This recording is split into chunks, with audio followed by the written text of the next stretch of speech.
Non mais là les gars, quand j'entends la Macronie parler de sérieux budgétaire, j'ai vu passer une vidéo qu'Olive Olive a faite. Il passe l'extrait de Madame Braun-Pivet, c'est la présidente de l'Assemblée nationale, sur un plateau, donc c'était CNews je crois. Je vous encourage à aller la voir, mais vous allez vous bidonner, hein. Elle disait, mais vous rigolez ou quoi quand le mec il lui parlait de la dette.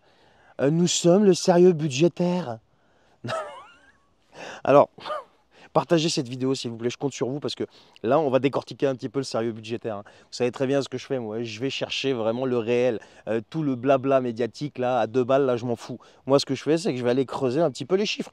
Et là en l'occurrence j'ai été tapé encore dans l'INSEE et compagnie. Alors vous avez peut-être trouvé des chiffres qui divergent avec ce que vous pouvez trouver. Notamment concernant la dette, etc. Mais ne me faites pas, s'il vous plaît, le coup des 6 000 milliards de dettes, tu te trompes, Charbel. Non, j'en suis conscient, j'en suis conscient. Mais là, je vais te parler vraiment de la dette là qu'on voit passer partout, d'accord. Le hors bilan et compagnie, je m'en occupe pas. Donc, on va commencer par les bases et donc on va commencer par la dette. En 2017, quand il prend le pouvoir, c'était 2200 milliards. Aujourd'hui, on est à plus de 3300 milliards. Non mais, plus de 1000 milliards de cramés en 8 ans. Et pourquoi? Ah ben oui, mais il y a eu le coco, il y a eu l'Ukraine, il y a eu tout ça. Oh là là, mon Dieu. Non mais attends, calme-toi.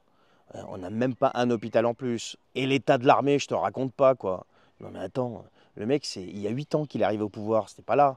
En 8 ans, il aurait eu le temps de faire ce qu'il fallait pour l'armée. Alors, ils ont augmenté les budgets, mais aujourd'hui, l'OTAN nous explique que notre armée est toujours incapable de tenir un front en haute intensité, plus de 3 jours ou une semaine. Mais qu'est-ce qu'il a foutu en 8 ans?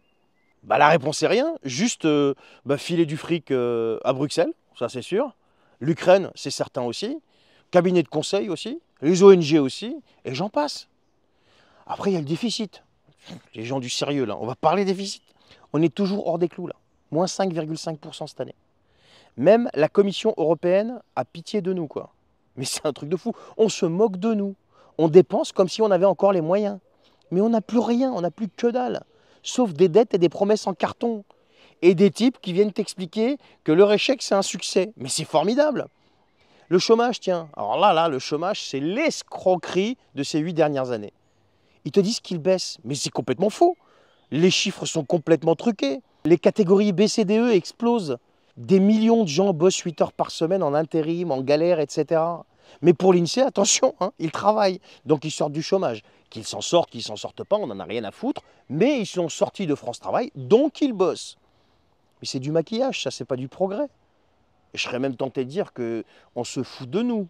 Tiens, le pouvoir d'achat aussi, mais complètement massacré. Regardez l'inflation en 4 ans. Elle a explosé. En 4 ans cumulés, je crois que c'est 21,8%. Et les salaires, plus 4% grand max. Bah oui. Résultat, tu as perdu plus de 17% de pouvoir d'achat en réel. Voilà. Tu bosses plus, tu gagnes moins, tu manges moins bien, tu te soignes moins bien, tu vis plus cher et tu payes plus de taxes. C'est pas beau ça? Et on t'explique que c'est la faute du climat et que ton pouvoir d'achat a augmenté, mais tu t'en rends pas compte. Non mais c'est un délire. Parlons de la sécurité. C'est marrant aussi de parler de la sécurité quand tu t'expliques que le pays, non, non, on tient les rênes, t'inquiète pas, tout va bien. Plus 73% d'agressions physiques depuis 2017. Plus 125% de violences sexuelles. Plus 41% d'homicides. Et tu as un type comme Darmanin qui était ex-ministre de l'Intérieur, qui est maintenant ministre de la Justice, qui t'explique, il n'y a plus de lieu safe en France. Mais j'ai la solution. La solution. La solution, c'est quoi?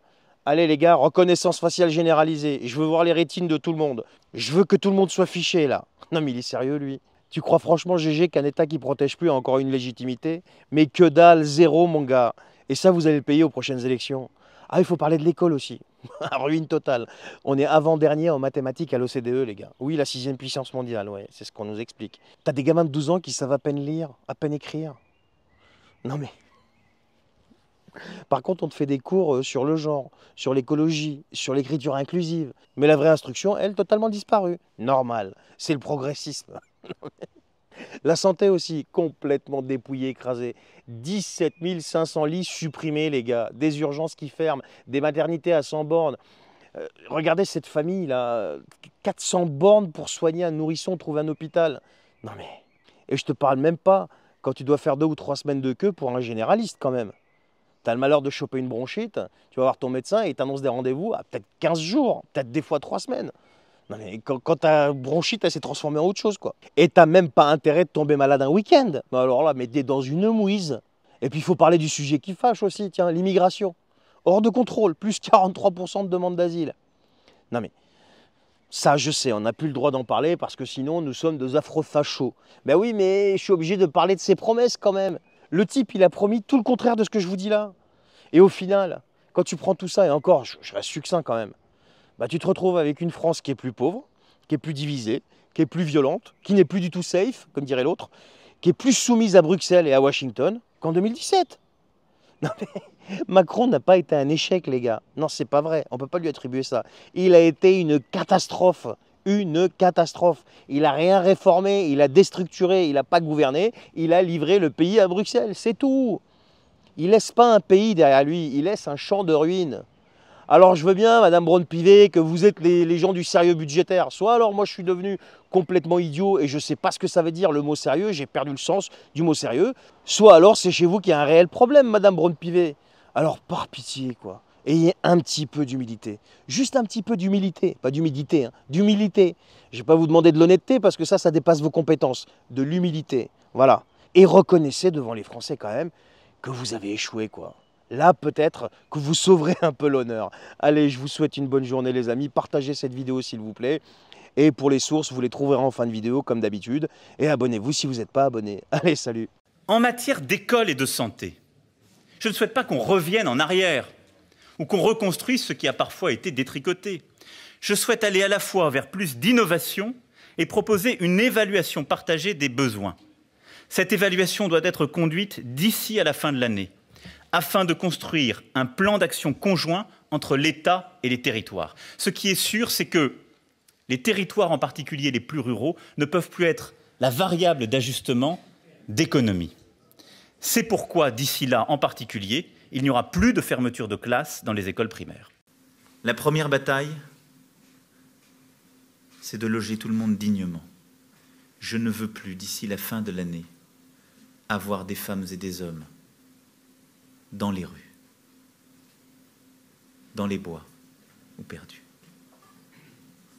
C'est une question de dignité, c'est une question d'humanité et d'efficacité là aussi. La moralisation de notre vie publique, la reconnaissance du pluralisme, la vitalité démocratique seront, dès le premier jour, le socle de mon action. Je ne me laisserai arrêter par aucun obstacle. J'agirai avec détermination et dans le respect de chacun. Je veux ce soir saluer le président Hollande. Il a pendant 5 ans œuvré pour notre pays. Durant les 5 années qui s'ouvrent, ma responsabilité sera d'apaiser les peurs, de nous faire renouer avec l'optimisme, de retrouver l'esprit de conquête qui dit mieux que tout le génie français.